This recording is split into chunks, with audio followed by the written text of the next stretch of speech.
آپ جب بچے کو تھپڑ مار رہے ہیں نا تو آپ مت سمجھیں آپ اس کو تھپڑ مار رہے ہیں، آپ اس کی آنے والی نسلوں کو بھی تھپڑ مار رہے ہیں۔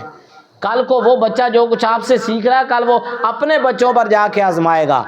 اور وہ دیکھے گا تو وہ اس سے اگلے اپنے بچوں پر جا کے آزمائے گا، نسل در نسل آپ کی تربیت کا وہ اثر نظر آئے گا۔ برداشت، میرے کریم آقا صلی اللہ علیہ وسلم کی زندگی پر چھاپ ہے برداشت کی۔ بچے بیچارے شاگرد ہیں، غربت نے لوگوں کو گھروں سے باہر نکال دیا ہے، چھوٹی موٹی غلطی ہوتی ہے نا تو ہاتھ میں جو بھی ہتھیار ہو چاہے وہ لوہے کا ہی کیوں نہ ہو وہ اٹھا کے دے مارتے ہیں اس کو۔ اور پھر ہم مسلمان بھی ہیں، پھر ہم حضور کا کلمہ بھی پڑھتے ہیں، پھر ہم حضور کی غلامی کے نعرے بھی لگاتے ہیں۔ ہم تو یہاں تک کا نعرہ لگا دیتے ہیں غلامی رسول میں موت بھی قبول ہے، وہ غلامی رسول میں حضور کی سیرت بھی کبھی قبول کریں،